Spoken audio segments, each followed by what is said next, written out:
Kept you waiting, huh? Did you think that was it? Did you honestly think that after the first year, the show's over? Oh no. The Raven's flock is not over. The show will go on. And we're taking it to a whole new level.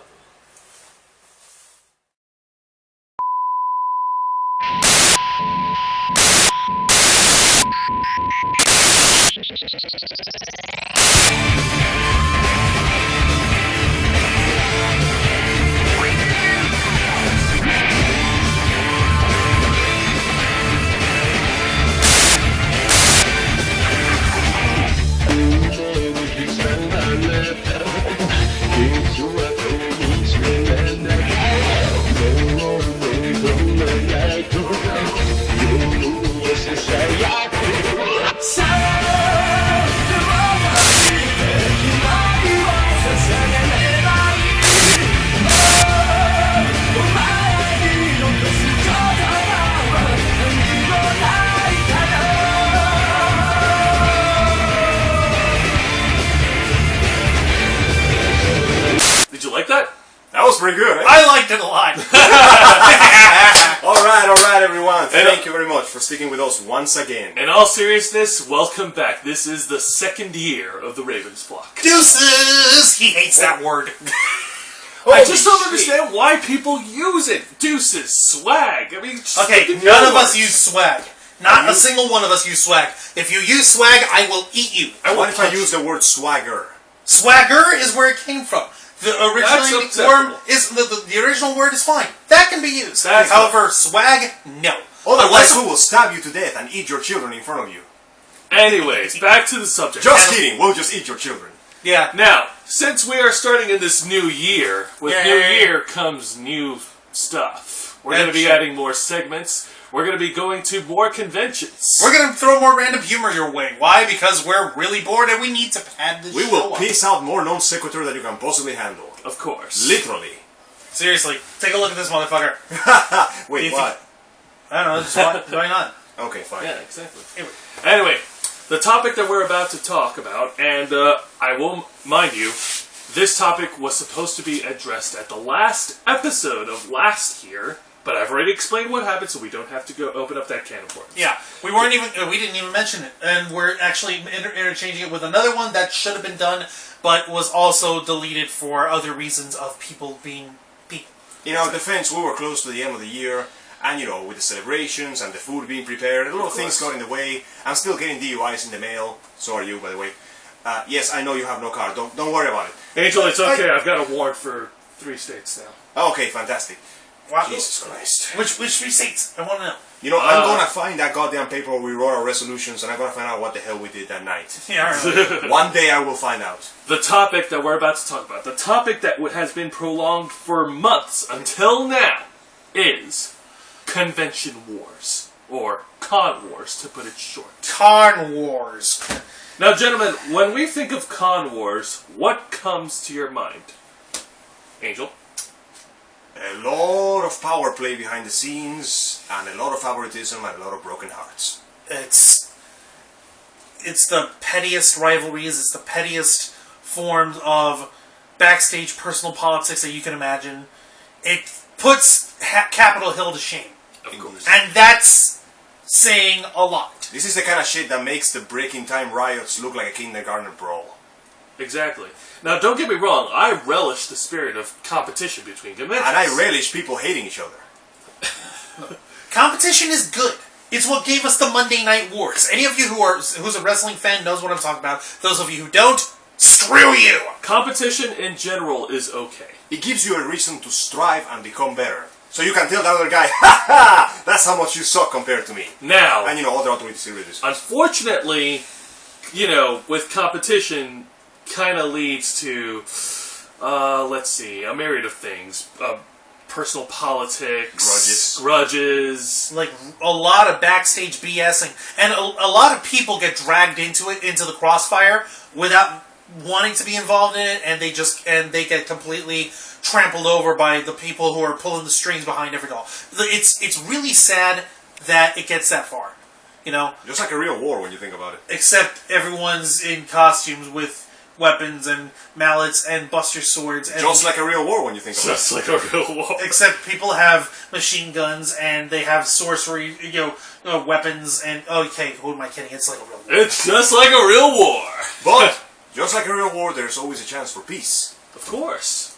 The one thing that people need to remember is these conventions were formed for two reasons. One, the people who wanted it, who made it, had a goal of bringing our communities together and bringing people together to share in a common interest and enjoy ourselves and enjoy each other's company and network and shit. Mm-hmm. And two, there's a lot of opportunity for people who are artists or, who are cosplayers or people who are trying to, branch out into other forms of entertainment like acting, singing, dancing, etc. to showcase themselves in things like talent competitions or costume competitions or stage shows even. If you get the chance to audition for any of the stage shows that these conventions start putting up as of late and get to land a part, awesome. But... Yeah.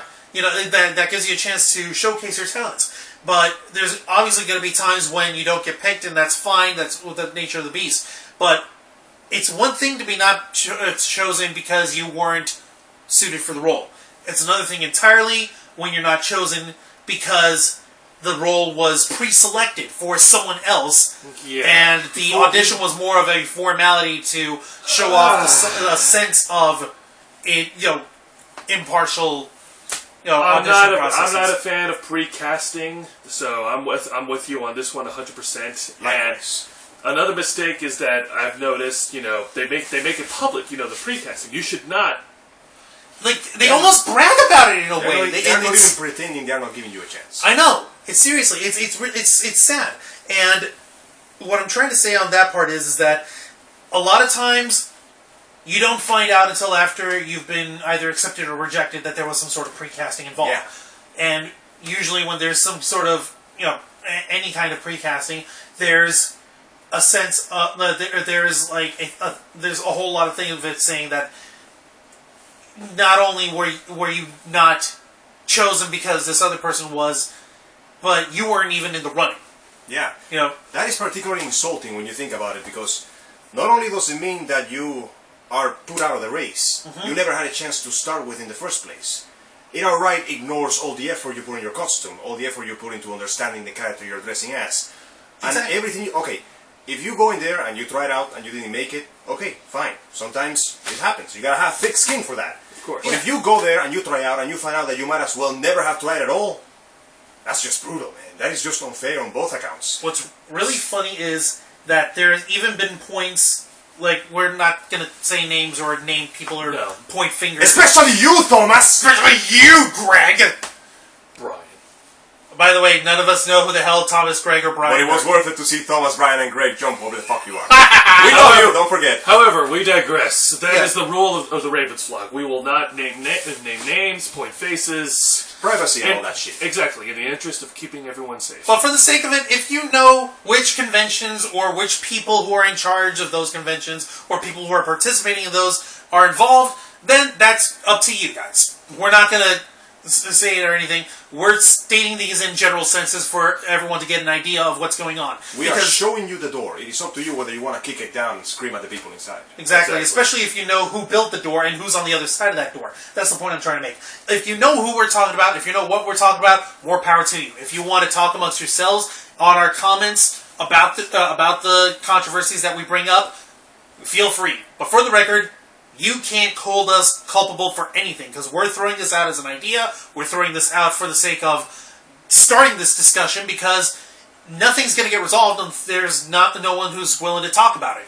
Agreed. Just in case, let us bury our glass house underground before we start throwing rocks. Exactly. Which we did. We have to bury our eggs in hatchet. Exactly. Wait, what the fuck? I've seen a lot of ostriches lately on the Animal Channel. Okay, anyway, so contributing more to the topic, we've actually gathered testimonies to give the more in-depth, details about what they've experienced in this Con Wars calamity. So, let's hear what they have to say. Well, Me personally, I've done convention shows for 4 years now. Been in, how many? I've been 1, 2, 3, 4, 5, I believe. I've been in, no, this is my current, I'm in 4th show at the moment. In terms of any negativity backstage, I have not personally, whether seen it or not encouraged, wrong word. I've not seen it nor been involved in it, which is, I'm thankful for that, because I do hear stories here and there of people who, whether it's backstage or it's after the fact, in private, when people who may have gone to see the show or have gone to a convention and just doesn't understand all the backstage stuff that happens, and they just tear down my castmates or my friends in general, and it's rude. I can tell one story, actually. You know what? Go ahead. I do have a negative thing that happened. Recently, Con just passed, and a personal friend of mine was in the show. Right. And during their skit, this con goer, went and saw the show and said they enjoyed the show up until this person's skit. And they said this particular person ruined the show, ruined the convention. And it was rude. But it also shows that no matter what you do as a stage performer or as a artist or as anything really involved in the cons, somebody's gonna be displeased. But in terms of positivity, I've had mostly that in my whole con experience, and I've seen mostly that backstage, whether it's the show or behind the scenes of the con itself, with the tech or with running the events. Everyone's really supportive, and everyone is just so willing to help. When you're in a con, you tend to trash talk other cons if they are either, whether they're bigger than you, smaller than you, have more money, have a better location, and all these other things get into play. So everyone trash talks, no matter who you are, even if it's the nice kind. I call it humble trash, because what you do is you say something nice, and then you try to tear it back down with something negative. Like, man, they have such a huge venue, they could do so much. But man, they do this instead. Too bad. And it's just, you get that, but it's all in good nature, really. Because there's always room for improvement, no matter what you do, or no matter what part of the con you take part in. Me as a performer and me as a returning performer, actually, it's just fun to bring the fandoms to life for people on stage and to portray a character that they love so much. And even if they don't love it, like, who gives a shit? I'm a character in a show. The whole point of this is I'm acting and you're enjoying, so be happy. If anyone has negativity, which a lot of people do, I never get into the details personally because I do not involve myself in drama like that, but from scratching the surface, I've seen people who have relationship drama during cons. I've seen people who have personal fights during cons, like, I'm not going to name anything, actually, but I've seen it happen, whether friends become enemies, girlfriends break up with boyfriends, boyfriends break up with boyfriends, girlfriends break up with girlfriends, and I'm super shocked at some of them, actually. The negativity that does happen, it's all about leaving it behind when you're at rehearsals, specifically speaking, because when you say backstage, I imagine you're talking about the casts of the shows that these cons put on. Yeah, like the cast. So, like the cast, the cast crew and the crews and the stuff like that. Yeah. So at rehearsals, which every weekend, it's an every weekend thing for like 3 months straight. The drama does happen. Like 2013, for me personally, I saw a lot of drama that year. I saw a lot. I thankfully wasn't involved in much, but I saw a lot. That's a relief. Yeah, and it's just. There are some things that you need to leave at home, if at all possible. But also, it's understandable when it's kind of impossible. Say, for instance, you have someone that you are currently involved in drama with on cast. It's kind of hard to avoid them if you're on the same cast and you see them every weekend. It is difficult, yeah, but it's not impossible. It's just, you put on your professional face and just take it, and then when you get home you can bitch about it. In all honesty, I'm going to be brutally honest, there is favoritism in every con. It doesn't matter how much a con will advertise, we do not precast because blah blah. Now, precasting, that's a whole other story, actually. I won't say that. Precasting is another thing. I'll get to that in a minute. Favoritism, it's a thing, but it's not a huge thing. Directors, if they're cool with people, and if they've been friends with some people who audition for the shows, and they're like, wow, I know this guy, this guy's really cool, this guy's dependable, I know them personally, I can trust them. That is a good mark on your forms if you're going out for one of the major roles. It's really good for that if you want to try, but that doesn't mean it's impossible, like, oh, God, if I don't know the directors or anything, I'm never going to get a big part. That's not true at all. It's all about just giving it your fucking best, and you will just blow their minds, and if you leave an impression, then they will for sure they will cast you. So, in terms of favoritism, that's a negative word, really. It's more like familiarity when you get down to it.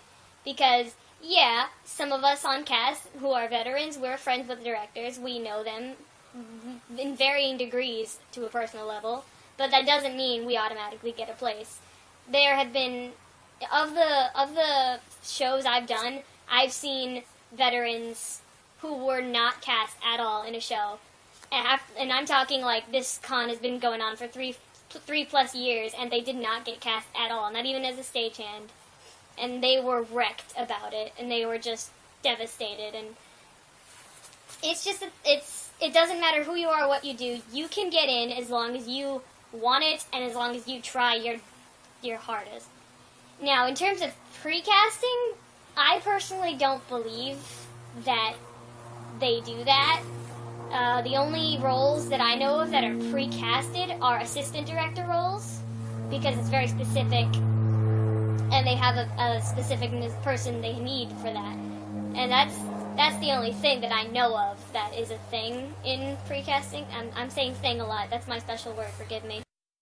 But, in terms of, like, other characters that get put on the page and stuff, and when you're going out for an audition, precasting doesn't really exist. There may be people they have in mind already, because, again, personal knowing, and they know if they're auditioning or not. They may have somebody in mind, but that doesn't mean that they automatically get the role. Everybody auditions. It's a fair game. The directors discuss thoroughly over who gets what and who may or may not fit into a role and all that stuff. That's as far as I know. And even then, I'm not really high in like the patriarchy of convention shows. I'm just a performer. I have friends who are higher up, and I have friends who are just as new as I was back when I started, and it's just, you talk and you network and you get to know people, and it really helps. Just, the whole point of it is to be a community. And a thing I do want to make note of, actually, on the note of precasting, if there were precasted characters, they should not be on an open audition list. They should not at all, which, thankfully, I've not really seen it much, personally. I think I've only seen it once where it was on the list, but the choice was pretty obvious, so nobody really disagreed on who got it. And it's just a general note. If you have characters that you know you want someone for, then just don't put them out in the open, because that precasting does discourage people, and it does discourage new people specifically. If they want to try out for a show, they're like, I want this character, but I know that this other person, they already have the cosplay, they already have done other stuff with this character, they're pretty well known, I'll never get it because of this, and that. So just, it's just a note that some places still do, unfortunately, that they shouldn't.